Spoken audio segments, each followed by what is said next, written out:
ফজরের সময় আজান দিচ্ছে, আসসালাতু খায়রুম মিনান্নাম। যার নাম খয়রন সে উঠে গেছে, আমাকে কে ডাকছিল? বিপদের শেষ নাই। যে আজানগুলো হয় মাঝে মাঝে, আমি অনেক জায়গায় জলসায় যাই, তো আমি আপনাদের এখানে আজান শুনিনি বলবো না, বহু জায়গায় আজান শুনে গাড়িতে বসে বসে মাঝে মাঝে হাসি। আমি আমার ম্যানেজার ড্রাইভার, হাসি লাগে কেন?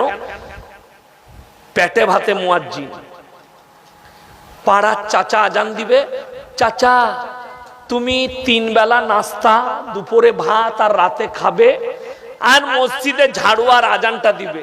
চাচাও দেখলে এই বয়সে আর কি কাজ করবো, তো ওটাই ভালো। চাচা এখন আজান দিচ্ছে, আল্লাহু আকবার, আল্লাহ।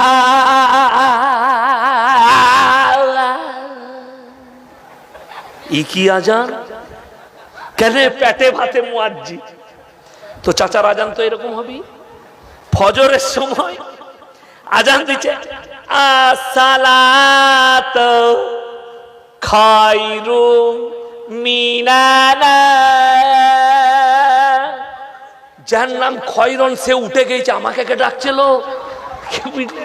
বিপদের শেষ নাই। বড় কষ্ট লাগে। পেটে ভাতে মুয়াজ্জিন, এরা বলছে পেটে ভাতে।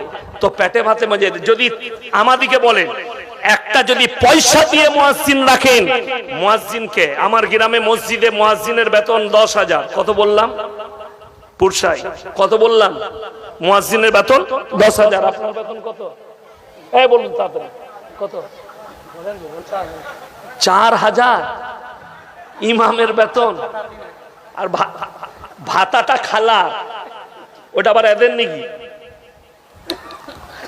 বড় কষ্ট লাগে। আমাদের মুয়াজ্জিন যে আছে সেই ছেলেটা মোল্লা, আমাদের ছাত্র তালবিলিম, আমাদেরই স্টুডেন্ট এখন যে আছে, 10,000 বেতন। আল্লাহু আকবার, আল্লাহু আকবার। কি শুনলেন? আর চাচা আজান দিচ্ছে, আল্লাহু আকবার, আল্লাহ। ই কি আজান? ও তো 3 কিলোমিটার টানছে।